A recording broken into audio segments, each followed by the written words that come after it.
Bonjour à tous, je m'appelle Jules Lecomte, je suis élève en terminale dans le sud de la France et j'ai très récemment subi une injustice en étant exclu d'un lycée public pour avoir posé une question qui portait une atteinte aux valeurs de la République. J'étais alors élève de terminale, je suis un élève qui ne pose absolument pas problème, j'ai mon groupe d'amis, je ne suis pas un cancre, j'ai même d'assez bonnes notes et puis jusqu'à cette année, tout allait très bien. Il y a 2 mois et demi environ, j'ai subi une agression par un groupe d'antifascistes devant mon établissement scolaire qui m'a valu d'être moi-même sanctionné pour l'agression que j'ai moi-même subie par la direction de ce même lycée. Il était environ 13h, j'allais rentrer dans mon établissement et puis un groupe de 4 élèves m'interpelle alors que je suis au téléphone et m'invective très clairement en hurlant dessus et en me disant qu'on allait discuter un petit peu plus loin. On sait très bien ce que ça veut dire, mais j'ai préféré rentrer dans l'établissement pour ne pas jouer, entre guillemets, le super-héros. Ils étaient 4, alors il fallait quand même que je puisse me protéger. Heureusement, ça n'est pas arrivé au stade physique, c'est resté au stade verbal, mais j'ai quand même pris soin d'avertir la direction, d'identifier les élèves. Ils n'ont absolument pas été sanctionnés. Et moi, ce soir-là, je rentre, je publie un tweet en disant que 4 antifascistes ont tenté de m'agresser. Le lendemain, je suis convoqué par cette direction qui me dit de supprimer mon poste et de m'excuser auprès de mes agresseurs puisque je les ai vexés. Le lycée ne m'ayant absolument pas protégé, le lendemain, ces mêmes 4 individus sont revenus me voir en m'invectivant, en me hurlant dessus devant tous les autres élèves. Et puis, ils ont essayé cette fois-ci d'en arriver aux mains. Pour ces 4 personnes, je suis un raciste, je suis un néo-nazi, tout simplement parce que je m'affiche politiquement et que je porte haut ma voix. Je pense qu'ils me connaissent des réseaux sociaux, qu'ils ont vu mes vidéos. Mais l'affirmation selon laquelle les immigrés bossent plus que les Français, elle est fausse. Mais je pense aussi qu'ils sont abonnés à mon profil et qu'ils me suivent, qui peut-être me fichent et qu'ils essayent par tous les moyens de me retrouver. Et pour le coup, j'étais dans leur lycée, donc c'était assez facile. J'ai toujours mis un point d'honneur à séparer le lycéen de l'engagement politique. Quand je suis au lycée, je suis un lycéen tout à fait normal. Je ne parle pas de politique, je suis avec mes amis, je ne cause pas de troubles, je ne débat pas, je n'étaye pas mes idéologies, je ne suis pas là pour ça, je suis là pour apprendre. Après cette première agression, malheureusement, j'en ai subi une autre que je n'ai pas alerté à la direction puisque je me suis dit que ça allait se répéter encore et qu'encore une fois, je n'allais pas être protégé. Quand je me suis fait agresser, j'ai prévenu ma mère qui, elle, était au courant, mes amis étaient au courant puisque c'est avec eux que je me suis fait agresser et j'avais aussi peur finalement que mes amis soient pris à partie puisqu'ils sont avec moi. Par chance, ce n'est pas arrivé. Pour les faits qui m'ont amené ici, nous étions en cours d'histoire géopolitique, on avait une séquence sur les génocides dans l'histoire, et donc à ce moment-là, une question me vient en tête, tout simplement j'attends la fin du cours pour ne pas déranger ni la professeure ni les autres élèves, et puis quand tout le monde a fait ses affaires et même sorti de la salle, je vais voir cette professeure en question et je lui pose ma question, celle qui me trottait dans la tête, à savoir, est-ce que le massacre de Vendée constitue un génocide ? À ce moment-là, je ne m'attendais pas à une réponse virulente ou quoi que ce soit, parce que je viens poser une question à ma professeure, je suis un élève, normalement il a quand même un devoir pédagogique. Dès ce moment-là, cette professeure me regarde très très mal, elle hausse le ton et me répond comme si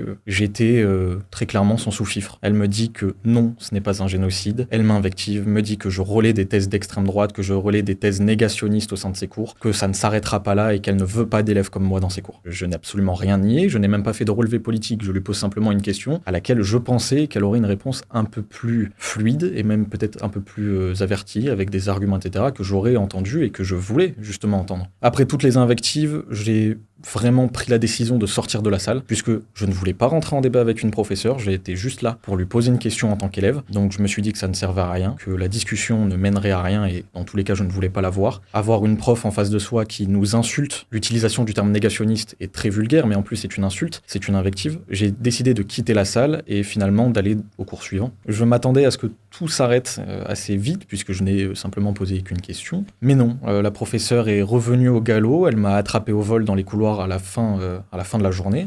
Donc je n'étais absolument pas dans son cours, je n'étais même plus sous son autorité réellement. Et puis elle me dit que je vais avoir un rendez-vous avec la direction, elle, des CPE, etc. et que ma mère devra être présente. À ce moment-là, je me dis que ça devrait bien se passer, même si j'ai un rapport, je pense qu'il peut être supprimé si je m'exprime bien, si je me défends, etc. Et puis encore une fois, je me dis que je n'ai absolument rien à me reprocher, je n'ai posé qu'une question en tant qu'élève. Le rendez-vous arrive le lundi suivant, malheureusement cette professeure ne se présente pas. Et puis pour le proviseur, je suis un fasciste, je suis clairement un négationniste. J'ai remis en question l'autorité scientifique de cette professeure. Pour lui, je suis le cancre à abattre, la bête noire de l'établissement.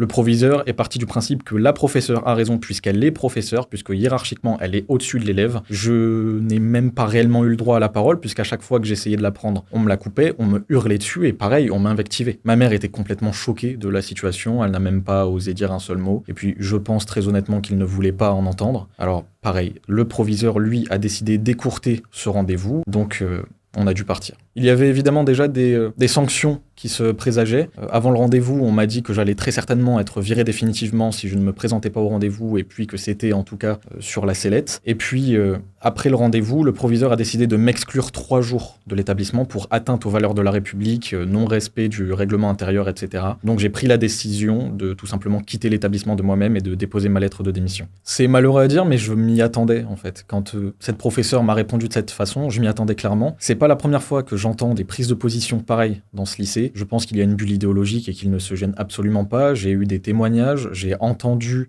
des bruits de couloir que j'ai pu vérifier par moi-même, des professeurs qui comparaient certains partis de droite à clairement du nazisme, et puis qui donnaient leur opinion sur le président de la République. Qu'on l'aime ou qu'on l'aime pas, on est censé être neutre en cours, surtout quand on a le devoir de réserve en tant que professeur, mais des prises de position par rapport à Donald Trump, par rapport à Emmanuel Macron, ou juste des partis français qui sont beaucoup plus à droite que celui de Macron, j'en ai entendu, j'en ai vu, mais c'était pas la première fois. J'ai clairement décidé que je ne reviendrai plus dans ce lycée, tout simplement parce que je l'ai vu, je l'ai constaté, j'étais la bête à abattre de ce lycée, en tout cas au sens idéologique. J'ai pris cette décision fin janvier, juste après ce rendez-vous, et je le sais, malheureusement ça me condamne. Ça me condamne au sens étudiant, puisque ce rapport me ferme des portes, déjà pour des universités, je suis très clairement fiché avec ce rapport-là, aucune école ne m'accepterait, mais au-delà de ça, je dois passer le bac dans quelques mois, on est sur l'année de terminale, donc je dois tout faire de moi-même. Je dois apprendre les cours moi-même, me les octroyer. Je ne sais pas comment est-ce que je dois faire ça, mais je vais le faire. Je dois passer le bac en candidat libre, dans un lycée qui n'est absolument pas le mien. Je dois tout réapprendre, finalement. Ma famille m'a soutenu, qu'elle soit d'accord ou pas idéologiquement avec mon engagement. Ils ont très très bien compris que c'était une injustice. Très clairement, ils ont vu, ils ont entendu, ils sont venus au rendez-vous. Je ne suis pas seul derrière.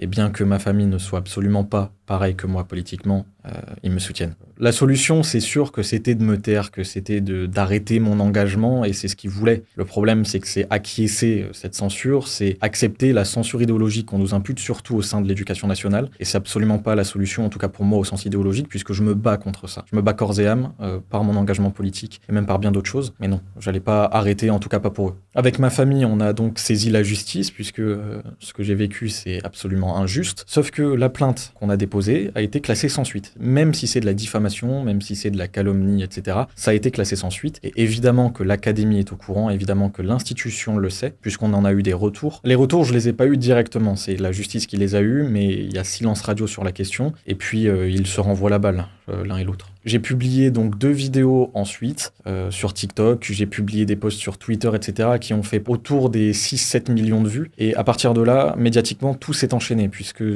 sur Twitter, je suis passé pour la risée. En tout cas, le camp, on va le dire, de gauche m'a invectivé de manière encore plus virulente que l'éducation nationale a pu le faire. Et puis j'ai reçu des dizaines, voire des centaines de témoignages de professeurs de l'éducation nationale, mais aussi d'élèves qui ont vécu des situations similaires aux miennes, même sans s'afficher politiquement, en tout cas pas publiquement. Et puis des professeurs qui disent vivre sous la contrainte d'un camp bien pensant qui impose sa doxa dans leur travail. Ils ne peuvent absolument rien dire, et même la plupart s'abstiennent d'aller dans la salle des profs et même d'en discuter avec leurs collègues. Cette histoire va me suivre, ça c'est certain. Maintenant, je ne sais pas de quelle manière, et finalement je m'y attends. J'assume complètement les responsabilités qui sont les miennes, j'assume complètement d'avoir cette histoire derrière moi, puisque je sais très bien que je suis du bon côté. En tout cas, j'ai envie d'avoir un parcours universitaire sain, de faire les études que j'ai toujours rêvé de faire, que ce soit dans le droit ou dans l'économie. On verra si des écoles m'acceptent, on verra si je suis refusé par rapport à ça, mais je continuerai d'assumer et de lutter contre ça corps et âme. Je ne suis absolument pas le seul dans cette situation, mais il va falloir continuer de s'engager, continuer de lutter contre la censure, puisque c'est justement comme ça que ça s'arrêtera, c'est pas en s'y pliant. Et puis dans tous les cas,